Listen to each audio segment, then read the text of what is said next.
Let me share my screen.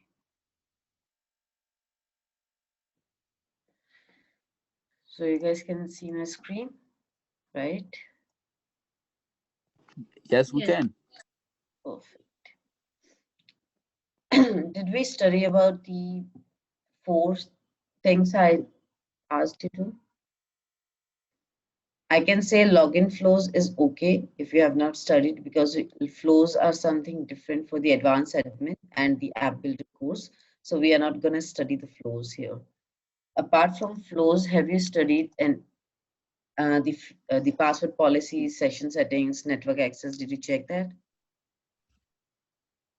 Session settings have more fields and parameters than password Mm-hmm. policies. Mm-hmm. I know, So I know, there are so many fields. I know that, but they are so self-explanatory. It is. Yep. So what I have a question on password policies too. Sorry? I have a question Yeah, yeah, please go ahead. on the password policies. There is a check mark where you can put obscure secret answer for password resets. Mm-hmm. So if you check that, what's going to happen? Because I was expecting a Yeah. question for you to answer or something, but I didn't get that one when I saved it. So it's like secret answer for password reset. So they're gonna secure your answer. I mean, when you initially reset your password, then you get this secret question to be answered. When you Okay. reset your password, it is not like every time. It is when you reset your password, then they ask you the secret question to reset the password. So when you do it the first time, when you create the profile and data accounts. Yep. So when you create the question, when you create the profile for the first time, that time you answer it, and now and you whenever you want to reset your password, when you reset it, you get a link, you click on the link, and there you need to answer your question also again. Okay, Okay. so it is being used for that particular part only. Okay. Okay, Thank you. anything else?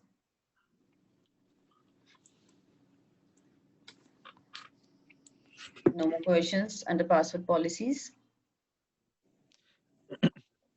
Yep, yep, please go ahead. I I had I had another question, but it was under a previous topic.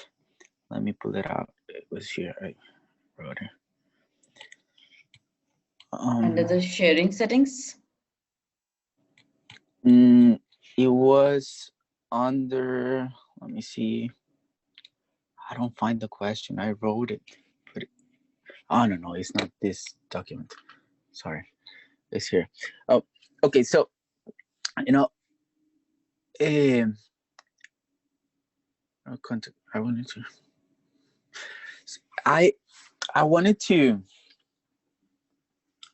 because I volunteered to a nonprofit, so I was thinking maybe I can set up these things for the nonprofit, Mm, and so I created one object that it was for volunteers, another that it was for donors, mhm. uh, but then I was realizing, how do I connect this additional objects that I created? So uh, I don't know if creating this object for this category was a good idea, or it would have been better to just add the list under imagine account, and then under contacts, Okay. or yeah, I don't I don't know how to approach that. Okay. First thing is, if you are using Salesforce for the non-profit organization, Salesforce provide a facility, a facility that non-profit organization get their license for free without any cost. They give 10 licenses to the non-profit organization for free without any further cost. If they want something additional, then they charge. Okay. So the package which serves their purpose is NPSP. That is a non-profit starter pack. The full form of the pack is non-profit starter pack. So that package contains everything in their whatever they want to use it, like the donation, volunteers, household accounts, the donation accounts, related information, everything is there in this package. All the objects and every related information like the record types and everything is already been created in this package.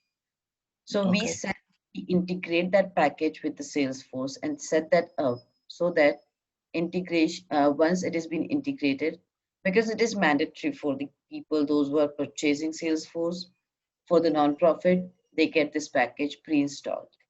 We just need to set that up. Mm-hmm. Okay. Okay. Got So it. if you are creating, I mean, if you're going to work for a nonprofit organization, and they have not used Salesforce so far, just suggest that they need to purchase a nonprofit organization Salesforce pack, which is free of cost. Sometime it has been taking because of the verification and all the license things. Once they are Salesforce done with the verification, they'll provide the access and then they are good to use. Okay. Okay. Okay. All right. Thank you. Uh, and in that in that regards, imagine I would, because I was also thinking to where I work, which is a university, and then Mhm.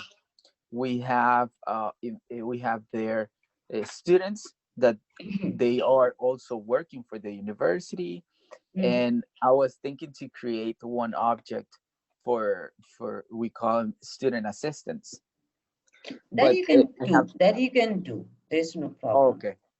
I'm And talking about the non-profit part. So if you are creating a non-profit, student mhm, assistant is like they are also volunteering for for the university. They are also letting the university use their skill set.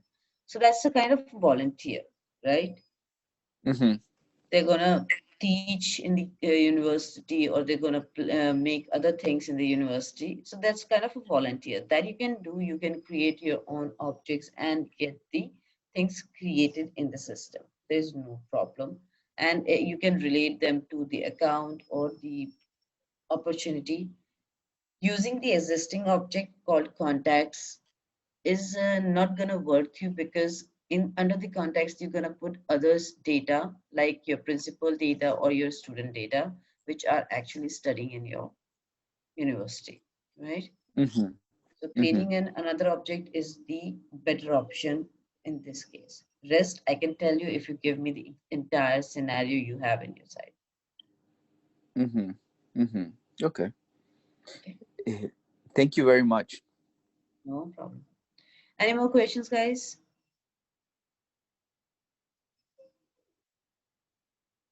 So password policies are like nothing major to discuss. It's already so clear. Let's again take a look. Expires in password history, minimum password length, password complexity. I mean, these are some basic things what we do actually in our general life when we creating any password. The length, we get the option of alphanumeric plus special character, and these things we get password complexity requirement. I mean, that's what we are setting for our users, that okay, this is how you have to create your password. You have 90 days, the password gonna work, and then you have to reset your password again. So that's something related to only password. Do you want me to discuss more in detail? There's nothing actually, or we are good to move further.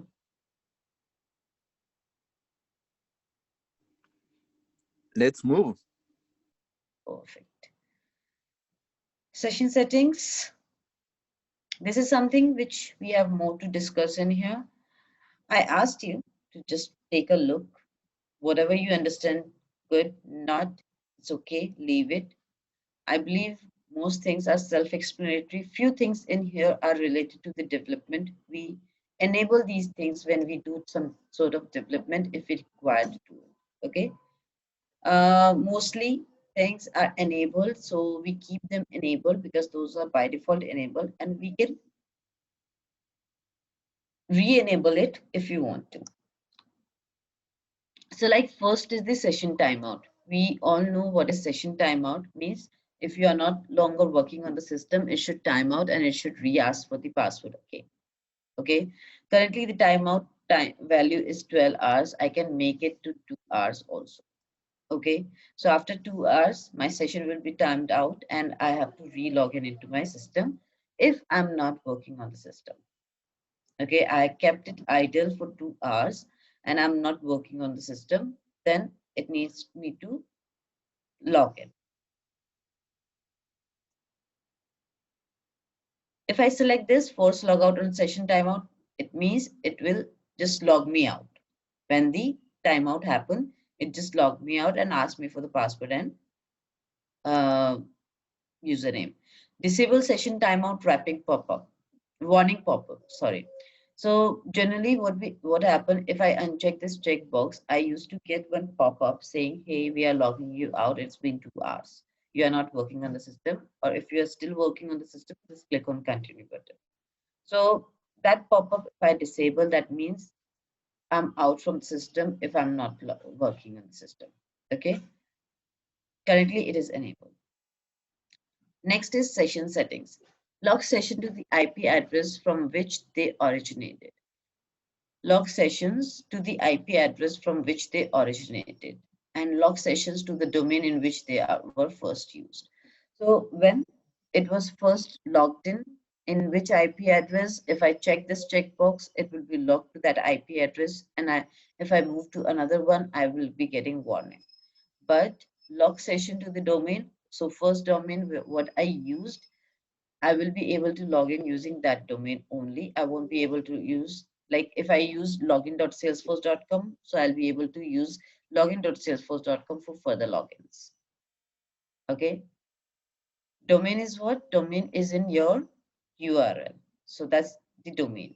So like currently your domain is ap16.salesforce.com. So if once you're logged in with this one, you're logged in with this one only. Okay. We do not check this checkbox because it restricts our access. And Salesforce is not to restrict the access much. It is like if I'm logging into, I'm going into different company, not different company. If I'm going on sales, I cannot be restricted to one IP address. I need to be open to the several IP address because I need to log in through the different Wi-Fi's, right? So in that case, we do not check these two checkbox. We keep it disabled. And I mean, people able to log in through any IP address or through any domain. There's no restriction as such we keep. Okay. Require secure connection HTTPS. Secure connection HTTPS, we already know what is HTTPS stands for and what is this HTTPS means. It's for the security, we always use HTTPS. Instead of using HTTP only, we use security certificate website. So the uncheck to the require HTTP only attribute is the suitable thing. If you check this checkbox, you'll be able to log in through HTTP also, but better not to do it because that's not going to give you the security. So better to use HTTPS security one. Use post request for cross domain session. So that's actually related to the development side, the post request for cross domain sessions. We use this facility. I mean, I hardly remember if I have checked this checkbox, but if you need to, when you do any cross domain sessions, when you are using the domains into another place of developments, then you might need to check this checkbox. Enforce login IP range on every request. So we'll be, sorry, we will be seeing that how to set the login IP range below. Okay, login access policies, and there are login IP ranges also. So if you have set the IP range 1 to 10, and that means if I log in between 1 to 10, I'll be able to log in into the Salesforce. If I do not, if I'm logging under on the 11th IP address, I won't be able to get into the Salesforce because it is going to enforce the IP range. Again, I'll tell you 90% of the companies do not enforce the IP range because they want their users to log in from anywhere, whether they are at home or they are outside, they'll be able to log in. So they don't enforce the IP link. Okay. So now extended use of IE11 with Lightning experience. Actually, Salesforce don't work properly with the IE11. So they need to allow from here to let IE11 open up with Lightning experience and other things. Again, I'm saying IE11 doesn't work properly with supports Salesforce properly because there are some plugin issues in IE11 which Salesforce require in order to properly work. So if we check this checkbox, it works, but not that better way as you are getting it work under the Google Chrome, Mozilla, or Safari. Okay, so IE11 is something like we really don't use.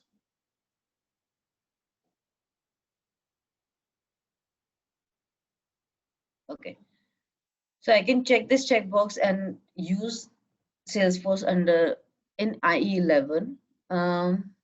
Let me show you how it happens. I'll be able to log in into Salesforce. There's no problem in IE11, but there are some limitations. Let me just go here.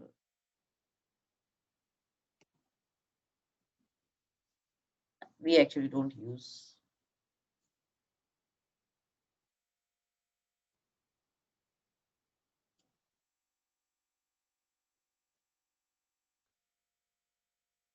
Sorry.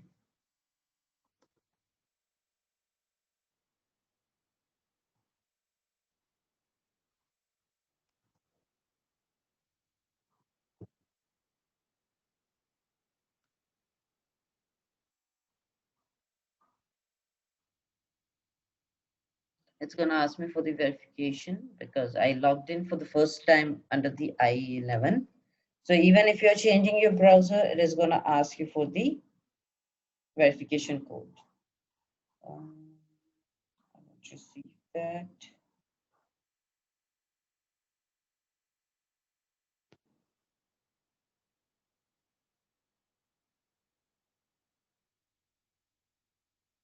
It says devika.gaur@outlook.com.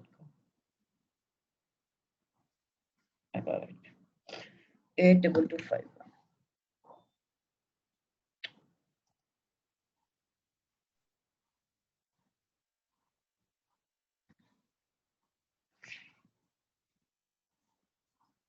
Okay.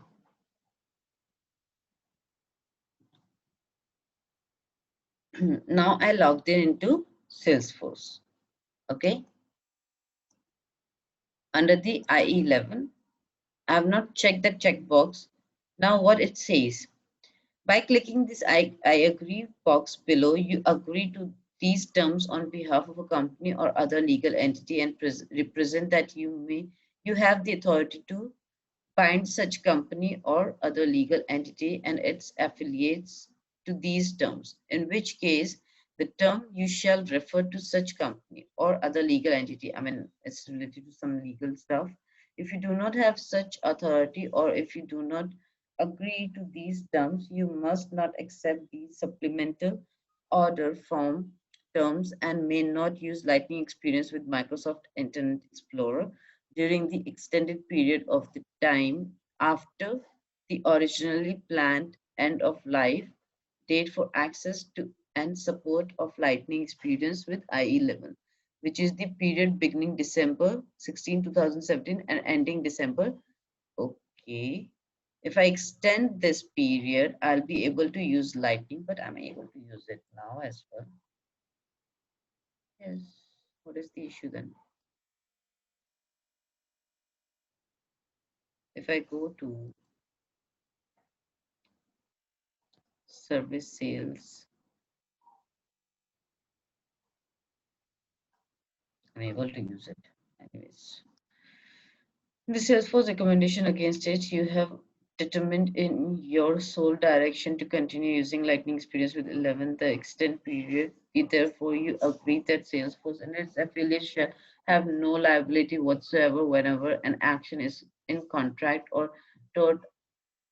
Okay, so you're giving the Salesforce that's saying, I'm ready to extend my period with the Lightning experience under under IE 11. If anything happens, if any loss of data happens or damage happens, Salesforce is no longer responsible. Okay, so that's what I'm doing it over here. If I agree and use IE 11 with Lightning experience during the external period, this is what they're saying. And this is how they are asking us to keep on using the Salesforce with Lightning experience. We need to check this checkbox. I'm going to end this. The kind of warning they have stated over here, people are always going to afraid of using the IE 11 with Salesforce because they always want their data to be secure. How many of you heard it that IE 11 is more prone to hackers? I mean, they can easily hack IE, Internet Explorer, because I heard it that IE is, easy to access by the hackers. But though Chrome is also easy, you can easily get into Chrome as well. I don't know what they want to do. Anyways, let's move to caching. So it's a self-explanatory thing. Caching is like enable caching and autocomplete on login page, enable secure and persistent browser caching to improve performance. I mean, if it is enabled, if you want to keep anything disabled, like remember me until I log out, if I want to disable this, okay, fine, I can disable this. Enable content delivery network for Lightning component framework. This is actually the Lightning component we create under the development. So for that, they are saying if you want to enable the content delivery network or not. So yes, everything is enabled. I believe I didn't enable anything in here. It's by default enabled for me. Is it enabled for all of you? Can anybody check and confirm? Sure. Hang on. Yeah, for me, the remember me until logout was not checked. Yeah. So actually, that's what I'm thinking. I believe I didn't enable anything, but I might have done it before in the before sessions when I used this account. So I might have done it. Okay. No problem. So it's basically related to your some basic caching, like whatever wherever you go in Salesforce, if you want to keep password remembered by Salesforce or not. So those things are there. If you check the checkbox, it will happen. If you don't, it will not happen. Identity verification. So how you want to verify yourself in the system. First is let user verify their identity by the text SMS. Prevent identity verification by email when other methods are registered. Okay, so we know how it happens. We just saw that I received an email. I used the identity verification code and entered it so that I'm able to log in into Internet Explorer because I'm using my Salesforce account on another browser. Okay. Require security token to API logins from callouts. So there is a security token. We saw the security token, right? When we were doing our personal settings under the name, we saw the security token. I'll show you one more time. Because we will be using the data management. Under data management, we will be using that security token. Okay, so I'm showing you one. Oh, lightning. Okay, I switched it.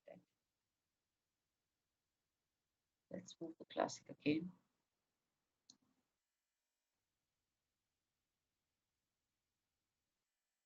Okay, I'm taking my time.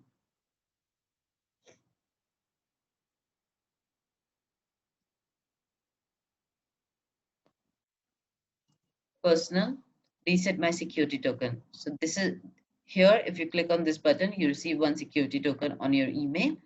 And that email security token requires whenever you do any API callouts. API callouts means you're calling the data from one system to another system.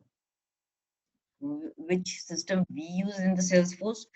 It's a data loader that helps us out in importing or exporting the data from data loader. Okay, so data loader is another system and Salesforce is one system. So API callout happen between these two systems so that the data can be fetched. Same thing we do with multiple other third-party applications too, wherein we need to integrate our application with Salesforce. We use APIs to call out. Okay, so that the data can be exchanged between two systems easily. So we use third-party application API and Salesforce API and integrate them together. Okay. The third option is let user verify their identity with the physical security key. There used to be a security key, which is like a small chocolate bar. It's like a rectangle box, small one. So in that box, you have some fingerprint sensor. So if you tap your finger on that particular sensor, it lets you get into the system. So it's related to this second level of security. Okay, second level of security, I mean, now I don't think companies are using, but if somebody is using, we need to check this checkbox. It needs to be activated from Salesforce only. We cannot check actually. It's grayed out for us. It needs to be activated from Salesforce only. Let user authenticate with a certificate. Certificate, you can install and upload any certificate into Salesforce for the second level of security. Second level of security happens through single sign-on. Okay, so single sign-on, if we enable our system with single sign-on, then we might need certificate or we might need any third-party application which give us unique code or other things. So single sign-on doesn't set up directly like this. Admins do enable it, but there's like certificate creation and those things done by the developers. Okay, so advanced admin and developers does the single sign-on settings. When admins only just enable it and rest of the part done by the developers only. They put the things in place. Require identity verification during multi-factor authentication registration. So it's what we are doing actually right now. Identity verification we always do whenever we log into another system through another purpose, like for APIs and whatever we connect the system with, we use multi-factor authentication. Registration happens because it's multi-factor. So we use identity verification over there as well. And it's totally related to how you verify your account in system. Email address change, then also you need identity verification or not. It's up to you. Lightning communities are like external people. Okay, so it's not internal. Communities we create for the external people so that we know external people can get into our system for doing, for feeding the data. Or communities, not, it's not like they feed the data in our system. Communities is basically the helping center where all the people, all the big shots or all the experienced people sits around and talk about certain topics, or if there is any help required, they answer the questions. So communities generally created by these support companies, if they are using the support, like Salesforce have their own communities. People go there, people have any question, they put on there, and whomsoever sitting in the Salesforce, like the experienced persons, they answer the questions if they know the answers. That's how the communities work. We create the communities, we set the communities, but that's how the communities work and being used for by the external people. Let Salesforce Authenticator automatically verify identities using geolocation. We are saying Salesforce Authenticator, we are allowing Salesforce Authenticator to verify our identities using our geolocation. How this happen actually? That's my question. Geolocation, through geolocation. Verify identities using geolocation. But for the very first time when I log in, I need to enter the identity code. I need to test this one, how it happens, because it's enabled but I have never seen it happening. Okay, let me test this one out. Verify identities using geolocation. I need to see how it happens for me. Okay, so it's basically it lets you verify your identity using the geolocation in Salesforce, but I don't know how it happened exactly, so that I need to check. Okay.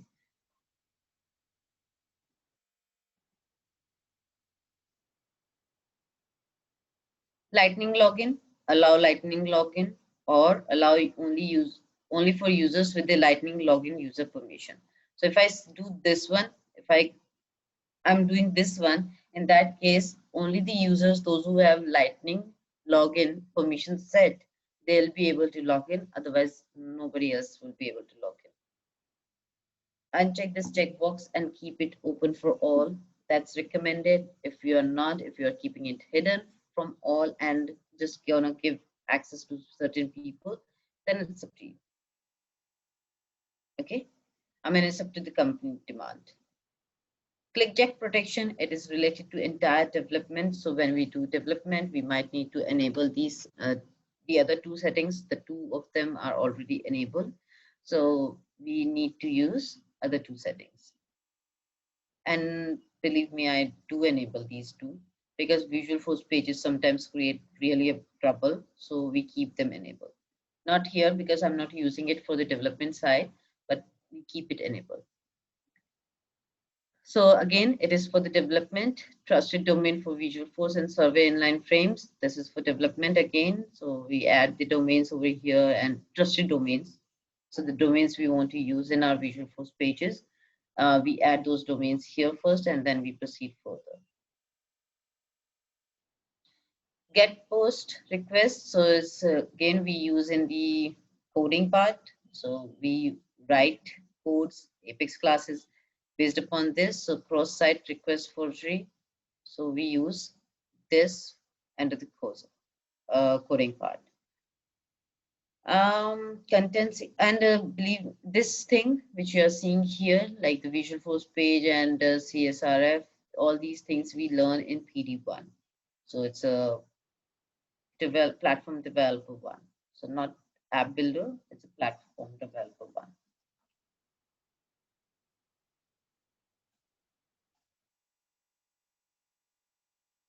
Content security policy protection.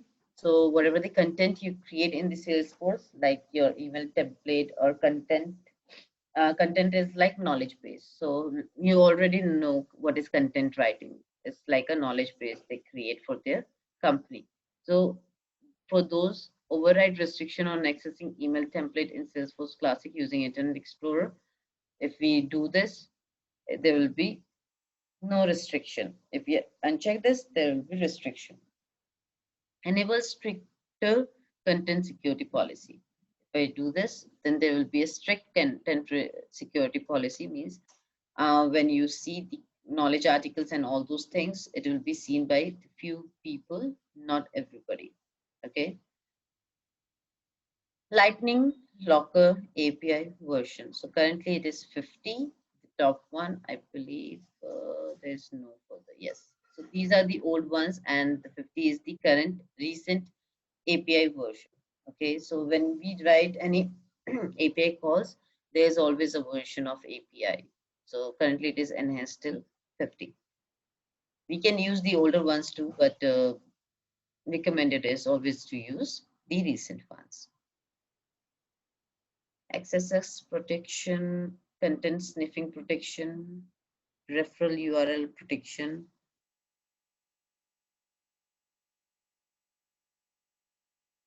HSTCS for sites and communities. This is all we can leave it, because they all are related to the development and we keep them enabled. We don't disable them anytime. And I believe for, Eric, can you just confirm it if it is enabled for you also? It is. All It of them is? are checked. Yes. Yes.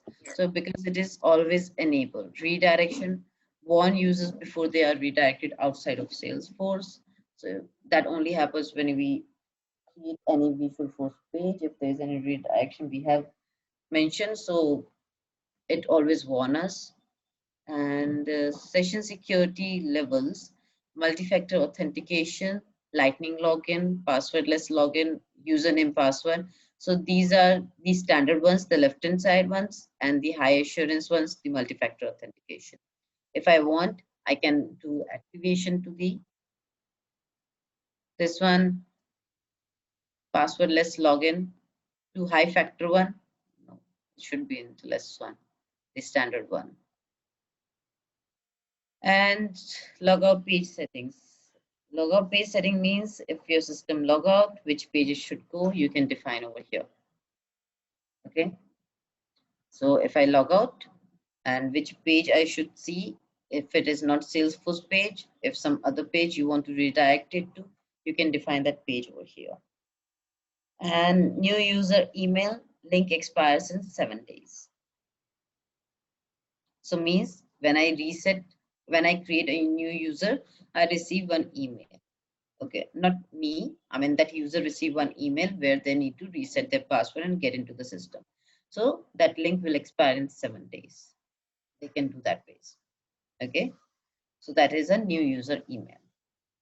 I mean, I can set it to 180 days, 1 days, or 7 days. So that's up to me. Most of the things below things are related to development. The above things are related to the admin. So let me know if there's any questions you have.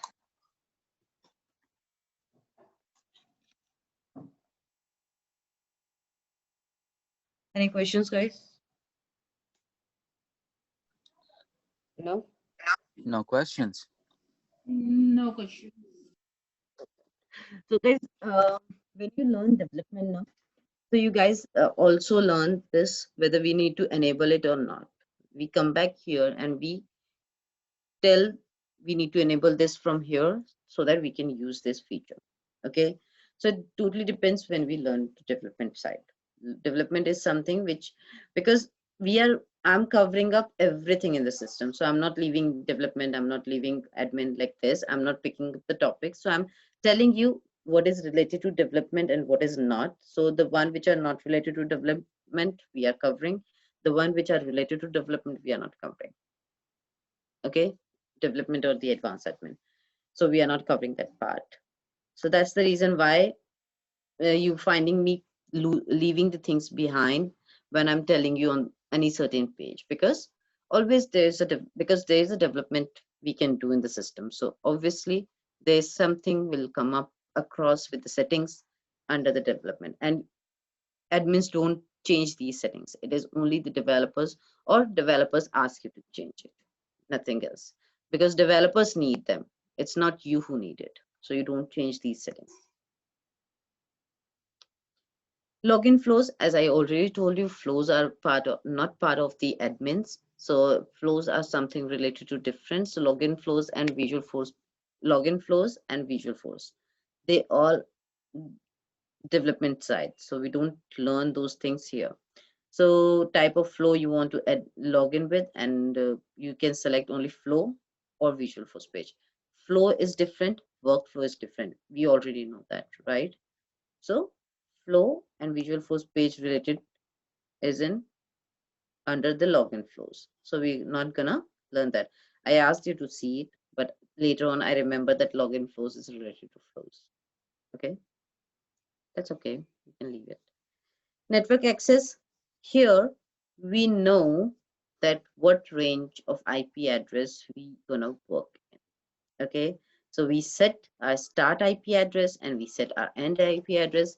We can set multiple IP address ranges because sometimes companies are too big and the IP address ranges could be multiple. So we set our IP address ranges so that people can log in using, I mean, if they are under those IP addresses. 80% companies don't set this up, 20% company does set this up. But if they are really super secure companies, then only they set up. Otherwise, nobody set this up, because company wants flexibility for the users. They don't want to restrict them with anything. Okay. So that's the IP range, how we set up. Any question around IP range? No question? Perfect. Activations. When you activated, when you logged in, what you did, all those sort of information you will see, which browser you logged in, which IP range you logged in. So all those things you can see over here. So anytime you log in with different IP address, it will be registered over here. Okay. It is not like every time you log in with any, every time you're logging into the system, you will get registered here. No. Anytime you log in with different IP address, that only gonna register here. If you can see, I logged in with different IP addresses multiple times. You can see over here. So that means you can register. You yourself registered the system, and it is always different IP address. So these IP address I've used so far. Now below I see that I logged in through different browsers also. So those also registering over here. I can only remove these entries by checking this checkbox and remove. Okay, I can only remove that ways. There's no other way to add anything. It automatically add things in the system. Okay, I logged in because today, as per my system, it is 17th. So I logged in into my system on, I use different browsers this time. So Edge, Microsoft Edge is coming up here. Great. So we know this is the activation. So which IP address, which browser I use to activate my system. This is session management. When I logged in, session ID of logging in, parent session ID, sometimes it is there, sometimes it is not. Session type, UI, it is like all the backend information, more related information, like when it was updated, until when it was valid, source IP, this, location, this, more geological information. I've not used it. Maybe it has been used in some other cases here, but currently from here you just get the information related to your session. Okay, so session ID, every time it is different, so it registered once.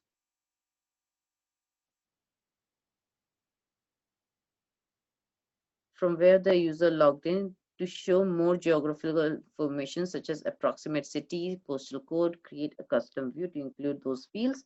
Due to the nature of geolocation technology, the accuracy of geolocation field, for example, country, city code, it's just to give you more geological information so that you know where users are logged in, because this username currently for me it is similar, but it is going to be way much different for the paid account. So that's the reason why it is not showing the geological information for anybody else.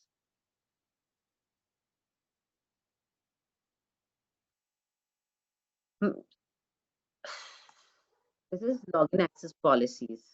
Remember, we talked about that user can give access to their internal admins so that the internal admin do not need username and password and get into their account easily if they arise with any problem.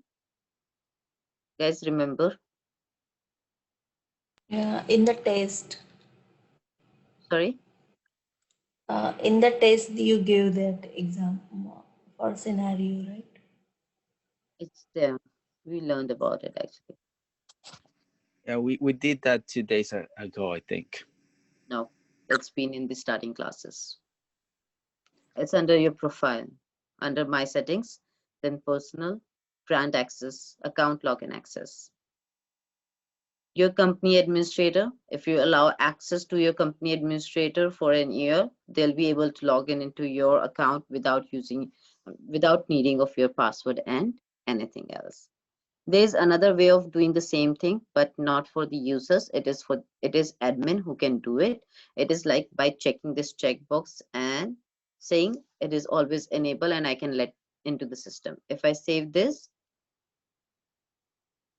and if I come back here under the setup and users, so can you see earlier it was not there. Now I can get into my another account which I created for myself that says currently I'm logged in into as this login at strat.com, but I have another account devika.goyal@strat.com, so I can get into this account easily without seeking the password and username. Okay, if I uncheck this, saved. Now if I go here, oh, what happened? I didn't give the access. I should go back. Did it save? Yes, it did. Wow. It permanently sit. If I refresh this page, oh, it's still enabled.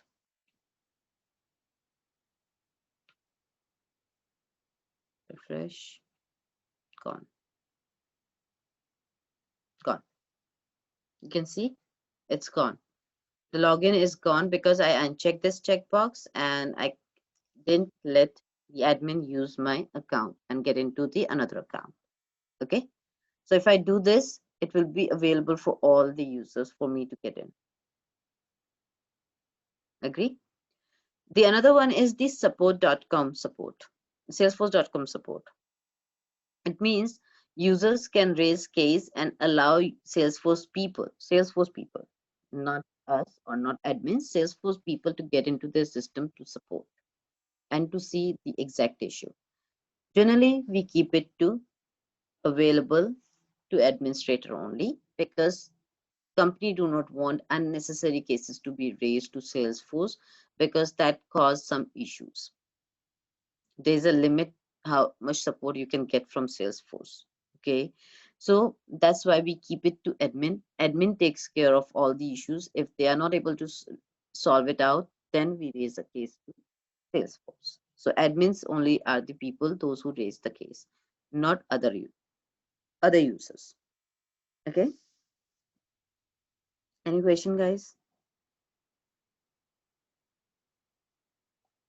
No, perfect. So we can close till here because now we are starting the single sign-on. So single sign-on topic, we can leave it for now. One thing, just one more thing, this view setup audit trail. So this is something you keep in your mind always, that any changes happen in the Salesforce. Changes doesn't mean the record level changes. Changes means if somebody deleted any object or if somebody have removed any permission set or made any changes to the user record. User record, why? Because if there is an email change or if there is any profile level change happen to the user record, that shows up here. Okay, you can download this Excel file for past 6 months made changes. So 6 month related changes you'll be able to see here, and you always can make sure that, okay, so these changes happen in the Salesforce. Like here, if you can see, I created an initiated lead criteria rule recalculation lead industry. So I created the lead sharing rule. So that lead industry is here, right? So I can see these changes happen and who did the changes, when the changes was made, so that we can pick up and ask the person that why you made these changes, if there's anything going wrong. So last 6 months data is going to be there. Recommended, store every month one file with you so that if you're losing something which is like an year before happened and suddenly arising, you have those files available. Okay, not in every 6 months. Do not download a file in every 6 months because you're still losing things around. So better to download the file every month and save it with you within month, and so that you have your past database. That's recommended. Okay, expire all password. If you find something happened wrong in the company and you want everybody to re-log in with the password, you just check this checkbox, expire all user password. Everybody will be logged out and they won't be able to log in till the time they don't reset their password. Okay. Any questions, guys? No questions. Perfect. So SSO we will learn in next class, and till then just practice. There's no homework from my side. Just practice because there's nothing to do as a homework. Just one thing, all the topics we learned so far, pick those topics, pick those things and search on Google and search on the workbook I have provided to you. If you find in the workbook good, not search on Google because you might need them for your questions, for your exam. I'll be giving the questions, but those questions will be later on. For now, just practice, just learn more about these things, these topics from Google. Why I'm saying this? So that you know more theory about it. Okay. Major questions gonna come with till password policies. You'll be getting major questions from security chapter, but there are gonna be approx 4 to 5 questions from rest of the topics under security. Okay, so we never know which question arise in front of us, so we should at least know the theory around the topics we covered under the security. Okay, there's nothing to practice in here. There's nothing much to practice, but we should know the theory. Next is the data management when we will be doing, that is all practical. Okay, so please make sure if somebody is not having the Excel, please make sure you keep Excel with yourself, get the Excel downloaded, because next week we will be starting data management and that's something we need Excel related to. Okay, Okay. if somebody do not have Excel, please get the Excel and you'll be using the Excel. And apart from this, please guys, if somebody don't know how to use VLOOKUP, concatenate, formatting, please study those also. I'll tell you once, but it will be difficult if you don't keep it in practice. Okay, so just Google it, how to do VLOOKUP, you'll get to learn. It's simple, it's not really hard, but you should know. Okay, all right, so for today, let's end the session and we'll connect again. Have a great evening, guys, and have a great week ahead. Thank you. Thank you very much. Thank Have a good you. one. Oh, bye-bye. Bye-bye. Bye-bye. Deepika, Hi. I had two questions. Yeah, please go ahead. This is regarding the test what you do. Mm-hmm. You had a question where you said that 25 custom objects for the relationship field, we can have at least 25 custom objects, right? Your voice is really not coming up properly. Okay. What Can is you hear it? me now? Can you hear me now? No, there's a lot of disturbance.